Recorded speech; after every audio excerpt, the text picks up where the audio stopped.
మరి ఆ పని చేయడానికి ఎందుకు, హ్యుమానిటేరియన్ యాంగిల్లో ఆ పని మాత్రమే చేయడానికి మనకున్న అడ్డంకి ఏంటి పరమేశ్వర్ గారు? నీళ్ళు అండి. అల్టిమేట్లీ ఇట్ ఇస్ వాటర్ అండి. Water is essential for life. అదొక్కటి చూసి Indian governments have been taking a back step. అది చేయడం పెద్ద బిగ్ డీల్ ఏం కాదండి. It's not a big deal, చేయొచ్చు. ఈ పాకిస్తాన్ కి పుషింగ్ అంటే పాకిస్తాన్ ఇట్లానే వైఖరి ఉంటే one fine day we can get up and say sorry boss, మీరు బిహేవ్ చేయట్లేదు, ఇవి చేశారు, సో మేము ఇండస్ వాటర్ ఆపుతున్నాం, వారం రోజులు ఇండస్ వాటర్ ఆపుతున్నాం అనుకోండి, దేశం సర్వనాశనం అయిపోతుంది. ప్రాబ్లం ఏంటంటే మనం నైబరింగ్ కంట్రీస్ లో మనం ఆలోచించాల్సింది ఏంటంటే మనం వాటర్ ఆపేస్తాం, ఓకే, ఆపోజిట్ చేయడానికి మనం ఏమో ఆపట్లేదు. బట్ హ్యూమానిటేరియన్ క్రైసిస్ నైబరింగ్ కంట్రీలో అయిందంటే అందరికన్నా పెద్ద రిస్క్ నైబరింగ్ కంట్రీస్ కే ఉంటాయి. And India is the biggest neighbour for Pakistan. ఆ హ్యూమానిటేరియన్ క్రైసిస్ మనలోకే రోల్ ఓవర్ అవుతుంది అది. And at some point or the other మనకే లాస్ అవుతుంది. So we should not do it ideally. ఇంకా కాదు ఇంకేమీ తెగట్లేదు విషయం అంటే అది లాస్ట్ స్టెప్ గా చేయాలి మనం. అది ఏమంటారు పేకాట్లో ఏస్ అంటారు కదా, ఏస్ ఎప్పుడు లాస్ట్ కి పెట్టుకోవాలంటారు కదా, అట్లా మనం we should keep it as an ace up our sleeve. ఏమి వినట్లేదు అంటే బాబు ఇదిగో ఐఎమ్ ప్లేయింగ్ మై ఏస్, దీంతో నేను గేమ్ గెలుస్తున్నానని చెప్పి చెప్పచ్చు. పరమేశ్వర్ గారు, మీ నెట్వర్క్ మీ వాయిస్ బ్రేక్ అవుతుంది. Created country. Okay okay, so that is one thing we should be careful of. Okay, Kalidas గారు, ఇక్కడ దశాబ్దాలుగా ఇంకా చెప్పాలంటే ఇండిపెండెన్స్ వచ్చినప్పుడు అయినప్పటి నుంచి కూడా, సెపరేట్ అయినప్పటి నుంచి కూడా ఇది రావణ కాష్టంలాగా రగులుతూనే ఉంటాయి. కాకపోతే ఆన్ అండ్ ఆఫ్ మధ్య మధ్యలో కాస్త ఉద్రిక్తతలు తగ్గొచ్చు పెరగొచ్చు జరుగుతూనే ఉన్నాయి, కానీ దీనికి ఎక్కడ ఒక ఫుల్ స్టాప్ లేకుండా అయిపోయింది. గవర్నమెంట్స్ మారుతున్నాయి కానీ అంత ఈజీగా తెగడం లేదు. ఈ మధ్యకాలంలో ఉద్రిక్తతలు మరింత పెరిగాయి. దీనికి ఏంటి అంతం లేదా? దీనికి ఏంటి ఒక ఫుల్ స్టాప్ పడేటువంటి మార్గం లేదా?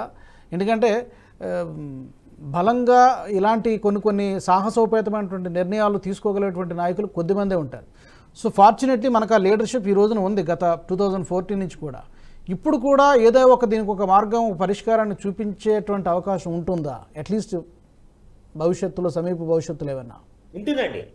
ఇక్కడ ఇప్పుడున్న ప్రభుత్వం నేను చాలాసార్లు చెప్తూ ఉంటాను, నరేంద్ర మోడీ గారు, జయశంకర్ గారు, అజిత్ దోవల్ గారు మంచి టీం. ఇది వరల్డ్ కప్ గెలిచే టీం. సెమీఫైనల్స్ పాకిస్తాన్తో, అవసరమైతే ఫైనల్స్ చైనాతో ఉంటుంది. సో ఇక్కడండి సామధాన భేద దండోపాయాలన్నది మనకి మన మన మన సంస్కృతిలో కానీ, మన ధర్మంలో కానీ, మన తంత్రంలో కానీ ఉన్నది. సామధాన భేద దండోపాయాలు. ఈ సామము దానము పాకిస్తాన్తో అయిపోయాయి. నెక్స్ట్ ఏంటి? భేదం ఉంది, చిట్ట చివరికి దండోపాయం. War is the last option. మన దగ్గర సామర్థ్యం ఉన్నది, మనం రుచి కూడా చూపించాం. 70, 60, 47లో చూపించాం, 65లో చూపించాం, 99 కార్గిల్లో చూపించాం, తర్వాత మన బాలాకోట్లో చూపించాం, యూరి స్ట్రైక్లో చూపించాం. అయితే దేనికది స్టెప్ బై స్టెప్ తేవాలి. ఎలా? ఇందాక చెప్పిన 64లో వచ్చిన ఇండస్ట్రీటీని, రావి నదీ జలాలు ఆపితేనే మీరు వాటర్ టెర్రరిజం అన్నారు. అంటే మనం స్ట్రాంగ్గా చెప్పామో లేదు నాకు గుర్తులేదు. నువ్వు జిహాదీ టెర్రరిజం చేయడానికి నీకు హక్కు ఉంది, కానీ వాటర్ టెర్రరిజం చేసే హక్కు నాకు లేదా? రెండవది, వాళ్ళు ఫస్ట్లో ఏమన్నారు? కాశ్మీర్లో జరుగుతున్న మానవ హక్కుల ఉల్లంఘన, మేము మోరల్ సపోర్ట్ ఇస్తున్నాం అన్నారు. మనం కూడా సపోర్ట్ ఇద్దాం, ప్రత్యక్షంగానే ఇద్దాం. బలోచిస్తానికి ఏం తప్పే ఉంది?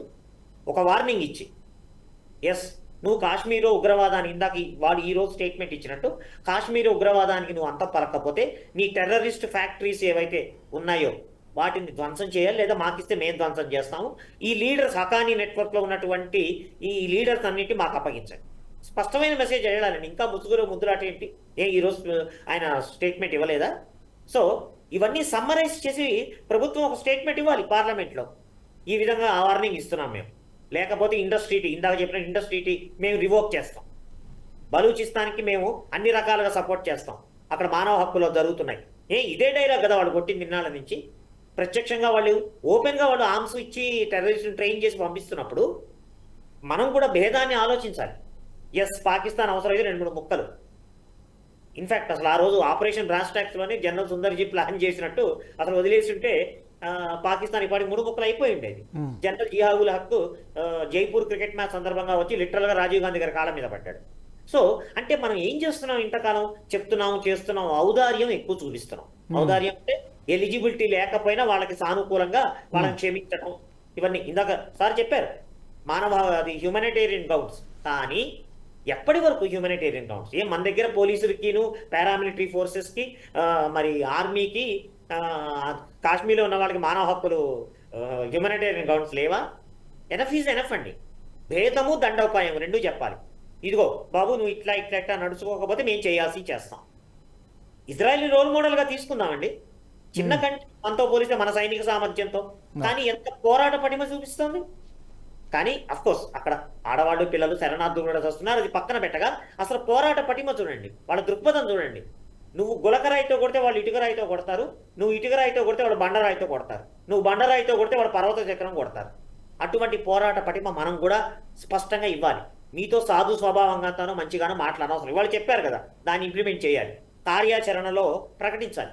ఎస్, ముందు ఇండస్ట్రీ కనీసం హెచ్చరిక, మన ఇండస్ట్రీలో ఆపుతామా లేదా తర్వాత, మేము ఖచ్చితంగా ఆపుతాము అన్నది ఒక స్పష్టమైన మెసేజ్. హైయెస్ట్ లెవెల్, అది ప్రధానమంత్రి గారా, ఎక్స్టర్నల్ మినిస్టరా, కన్సర్న్ పీపుల్ ఎవరైనా కానీ, మేము ఇది ఖచ్చితంగా ఆపుతాం. బలూచిస్తాన్కి మా నైతిక మద్దతు ఉంటుంది. ఒక్కటి గుర్తుపెట్టుకోండి సార్, దెబ్బ వేడిగా ఉన్నప్పుడు తగ్గితేనే దాని మాక్సిమం ఎఫెక్ట్ వస్తుంది. అవకాశాలు మాటి మాటికి రావు. ఈ సందర్భం ఒక చిన్నది గుర్తొస్తుంది. మనం యాటమ్ బాంబ్ ఉందని చెప్పి జనరల్ జియావుల్ హక్ నేను ఇస్లామిక్ బాంబ్ తయారు చేస్తానన్నాడు, అడుక్కు తినేనా తయారు చేస్తానన్నాడు. ఖాన్ ల్యాబొరేటరీస్ లో కహూటా దగ్గర బాంబు తయారవుతుందన్న ఇన్ఫర్మేషన్ మనకి తెలుసు, ఇజ్రాయెల్ కి తెలుసు. ఇజ్రాయెల్ ఆ రోజు డెఫినెట్ గా బాధపడ్డది. వీళ్ళు గనక ఆ ఇస్లామిక్ బాంబు జనరల్ జియావుల్ చేస్తే ముందు టార్గెట్ ఇజ్రాయెల్, తర్వాత మనం.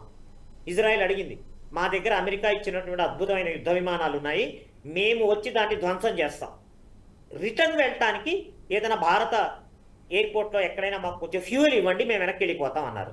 అప్పుడు పాకిస్తాన్తో, యాసిర్ అరాఫత్తో చాలా అద్భుతమైన సంబంధాలు పెట్టుకొని అక్కడ మొహమాట పడ్డాం, ఇబ్బంది పడ్డాం, చివరికి ఇక్కడ దాకా వచ్చింది. ఆ రోజు ఇజ్రాయెల్కి అవకాశం వచ్చింది, మన చేతికి పెద్ద మట్టి అంటే ఇది కాదు. మనకి అవకాశాలు అనేవి ప్రతిసారి దొరకవండి. ఆ వేడి మీద ఉన్నప్పుడే దెబ్బ కొట్టాలి. అంతేగాని మనం మంచివాళ్ళము, మనం ఎంతసేపు అంటే ఆ ధర్మరాజు యొక్క బుద్ధి ఎంతవరకు వస్తుంది, చివరికి ధర్మరాజు కూడా కురుక్షేత్ర యుద్ధం చేయాల్సి వచ్చింది. At the end of the day Krishna పరమాత్మ దగ్గరుండి చేయించాడు, దాని నుంచి సారాంశం గ్రహించాలి. ఎనఫ్ ఈజ్ ఎనఫ్ అండి. ఎన్నాళ్ళు రావణ కష్టం, ఎన్ని వేల ప్రాణాలు పోయాయి, అదే ఎంతమంది ఎన్ని వేల మంది సైనికుల్ని కోల్పోయాము, ఎంతమంది కుటుంబాలు సఫర్ అయ్యాయి, ఆఫీసర్స్ ని కోల్పోవటం అంటే అసలు ఎంత కష్టపడితే వాళ్ళు ఆ స్థాయికి వెళ్తే అంత మెరికల్ లాంటి వాళ్ళు తయారవుతారు. వాళ్ళ మీద ఎంత ఒకటి మనుషుల్ని కోల్పోతున్నాము, అండ్ వాళ్ళని తయారు చేయడానికి ఎంత ఇన్వెస్ట్మెంట్ జరిగింది. అఫ్కోర్స్ దాన్ని ఆ యాంగిల్లో మనం చూడాల్సిన అవసరం లేదు, కానీ బట్ అది కూడా ఆలోచించాల్సిన విషయమే కదా. పోయిన ప్రాణాలు ఎక్కడి నుంచి తెస్తాం? డబ్బులు, ఆయుధాలు 1,00,000 వస్తాయి. సో ప్రత్యక్ష శత్రువు ఇక్కడ ఉన్నప్పుడు ఉపేక్షించటం, మర్యాదలకి పోవటం, ముద్దు చేయటం, ఇవన్నీ నాన్సెన్స్ అండి. ఏదో ఒకటి తేల్చి చెప్పాలి, మీ సంగతి చూస్తామని చెప్పి. మా దగ్గర సామర్థ్యం ఉన్నది, మీ సంగతి చూస్తాం. Enough is enough. ఇప్పుడు ఎప్పటికి మనం ఎప్పటికొక రేఖ గీయాలి. 10 ఏళ్ళ 20 ఏళ్ళ, మరి ఇన్నాళ్ళు 40 ఏళ్ళ నుంచి జరుగుతుంది, మర్చిపోయినట్ట, ఒప్పుకున్నట్ట?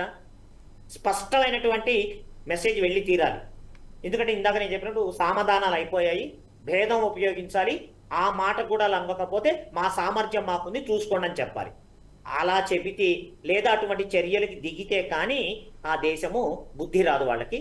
మనం చూస్తూ అటు ఇటుగా మంచి మాటలు మాట్లాడుకుందాం కూర్చొని, వాళ్ళు ఆ ముసుగులో ఎక్కడక్కడ బలపడుతూనే ఉన్నారు. ఆ ముసుగు బయటకి తీసి మనం స్పష్టంగా చెప్పాలి. లేకపోతే ఇలా దశాబ్దాలు శతాబ్దాలు మనం ఇలాగ బాధపడుతూనే ఉంటాం, విలువైన ప్రాణాలు పోతూనే ఉంటాయి, ఇలా చర్చలు జరుగుతూనే ఉంటాయి. Yes, correct. చివరిగా ప్రసాద్ గారు విల్ వైండ్ అప్.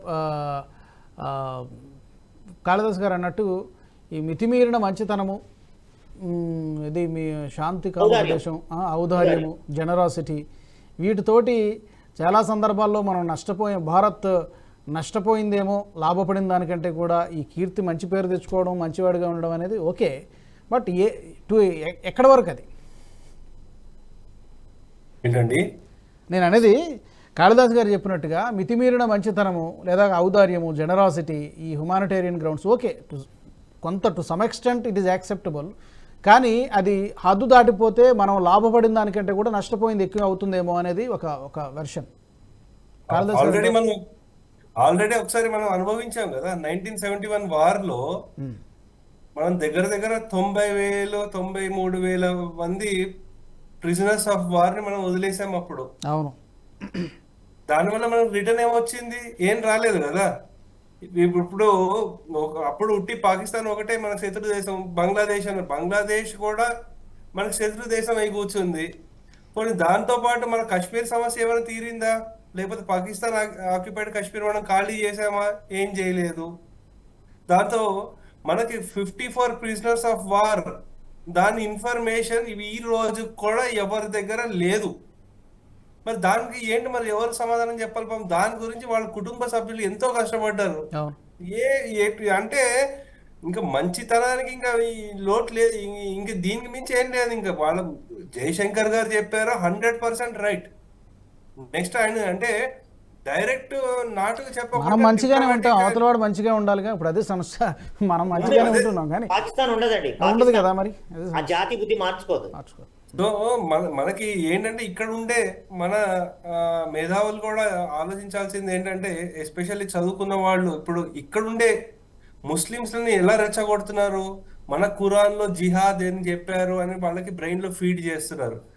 ఇక్కడ ఉండే చదువుకునే సంస్కారం ఉండే ముస్లిం మేధావులు ఎవరైతే ఉన్నారో వారు అది కాదు, మన మన ఖురాన్లో చెప్పింది ఇవి కూడా చెప్పారు, మన దేశాన్ని ప్రేమించాలి అనేది కూడా వాళ్ళు కొంచెం బాగా చెప్పాలి. అటువంటి వాళ్ళు మాట్లాడకుండా కామ్గా ఉన్నారంటే వాళ్ళు కూడా ఈ జిహాదీ మూవ్మెంట్ లో ఉండే వాళ్ళ స్వరం పెరిగిపోయి వీళ్ళు కూడా వాళ్ళకి సపోర్ట్ చేస్తున్నట్టు అవుతోంది.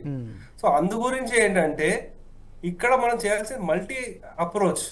సో ఒకటి ఈ చదువుకున్న ముస్లిం వాళ్ళు ఎవరైతే దేశభక్తులు ఎవరైతే ఉన్నారో వాళ్ళు వోకల్ అవ్వాల్సిన అవసరం ఉంది.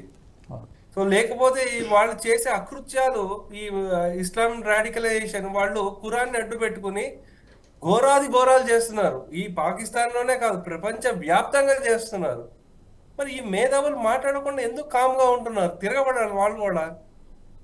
మనకి హిస్టరీలోనే ఉన్నారు అలాంటి వాళ్ళు, తిరగబడిన వాళ్ళు ఉన్నారు, వాళ్ళని ఇది చేసుకోవాలన్నమాట. ఇంకోటి ఇక్కడ ఉండే వాళ్ళు కూడా వాళ్ళు రాజభక్తి కంటే దేశభక్తిని ఎక్కువ చూపించాలి. సో మనకి ఏంటంటే పవర్ గురించి తాపత్రయం కంటే దేశానికి ఏది మంచిదో అది చేస్తే బాగుంటుంది. దాంతో ఎప్పుడైతే దేశభక్తి ఇవన్నీ పెరుగుతుందో, రాజభక్తి కంటే దేశభక్తి పెరుగుతుందో, అప్పుడు జనం ప్రజలే ప్రభుత్వాల మీద ఒత్తిడి తీసుకొచ్చి పాకిస్తాన్ మీద ఏదో ఒకటి అవుతుంది. ఇంకా అది పాకిస్తాన్ ఇంకా మ్యాప్ లేకుండా అయిపోతుంది. యోగి గారే చెప్పినట్టున్నారు ఈ మధ్య కమెంట్, పాకిస్తాన్ అనే దేశమే ఉండదు, లేదంటే పాకిస్తాన్ విలీనం అయిపోతుంది భారతదేశంలో అని చెప్పారు. నిజంగా అలా అయ్యే అవకాశమే ఉంది. ఇంకా ఈ స్టేజ్కి వచ్చేస్తుంది. ఎందుకంటే ఈ ఎలక్షన్ అయిన తర్వాత బహుశా అవ్వచ్చేమో. చూడాలి. చివరిగా ఏం చెప్తారా పరమేశ్వర్ గారు? సార్ ఆ అవకాశాలు సృష్టించాలి మనం, అంతే. అంతే. పరమేశ్వర్ గారు చివరిగా ఏమైనా చెప్తారా? అంతే. I think we covered everything well. So the only thing is to మన అన్ఫార్చునేట్లీ మన సిచ్యువేషన్ ఎట్లుందంటే, పొలిటికల్ సిచ్యువేషన్ ఎట్లుందంటే, ఎక్స్పర్ట్స్ చెప్పినట్టు పదవి కోసం పాకులాడుకోవడం ఎక్కువైపోయిందండి. యువర్ పాలిటిక్స్ ఇస్ ఫైన్, కానీ దేశం వచ్చినప్పుడు ఎవ్రీబడి షుడ్ గెట్ టుగెదర్. అది కావట్లేదు. ఐ డోంట్ నో ఆ నేషనల్ సెంటిమెంట్ ఎప్పుడైతే వస్తుందో అప్పుడే మనం ఇంకా ఇంకొక స్టెప్ ముందరికి వెళ్దామంటే, ఇప్పుడు ఒక స్పైరల్లో తిరుగుతున్నాము, దాన్ని ఎస్కేప్ వెలాసిటీ కావాలంటే నేషనలిస్టిక్ ఫర్వర్ పెరగాలండి. దాన్ని డెవలప్ చేయాలి. I know it is not easy because ఇంత పెద్ద కంట్రీలో ఆ ఎమోషన్ తీసుకోవడం చాలా కష్టం కానీ, but effort should be made అండి. And we should contribute for our future generations. At least మన జనరేషన్ కాకపోతే మన ఫ్యూచర్ జనరేషన్కి మనం పాజిటివ్గా కాంట్రిబ్యూట్ చేసామంటే I think that will come. ఇప్పుడు కాదు, 10 ఏళ్ళ తర్వాత 20 ఏళ్ళ తర్వాత వచ్చినా కూడా ఎక్కడో ఏ ప్రపంచంలో ఉంటాం మనం, we will feel proud that we have contributed to a good country అండి. 100%. Thank you so much Parameshwar గారు, కాళిదాస్ గారు, అలాగే ప్రసాద్ గారు చర్చలో పాల్గొన్నందుకు ధన్యవాదాలు. Thank you. జైశంకర్ ఇచ్చినటువంటి సందేశం పాకిస్తాన్కి చాలా ఘాటైనటువంటి హెచ్చరిక చేశారు. ఒక సందేశాన్ని పంపించారు. మరి ఈ సందేశంతో పాకిస్తాన్ తన బుద్ధిని ఏమైనా మార్చుకుంటుందా, ఈ చొరబాట్లను కానీ ఉగ్రవాదాన్ని ప్రేరేపించడం కానీ ఏమైనా తగ్గించుకుంటుందా అనేది చూడాలి. తర్వాత మరి ఈ వచ్చే ఎన్నికలలో, జమ్మూ కాశ్మీర్ అసెంబ్లీ ఎన్నికలలో ఈ కామెంట్స్ యొక్క ప్రభావం ఎలా ఉంటుంది, బీజేపీ ఎలాంటి పాత్ర పోషించబోతుంది, ఇవన్నీ కూడా మనం భవిష్యత్తులో చూడాల్సి ఉంటుంది. బట్ భారత్ తన యొక్క వైఖరిని మరొకసారి స్పష్టం చేసింది. ఉగ్రవాదాన్ని పెంచి పోషించినంత కాలం చర్చలు జరపడానికి మేము సిద్ధంగా లేవు, అది ఏ వేదిక మీద కూడా మేము మీతో కలిసి రామని చాలా స్పష్టంగా చెప్పినట్టయింది ఇవాల్టి హెచ్చరికతో. ఇది ఇవాల్టి prime time debate. Keep watching and hits TV.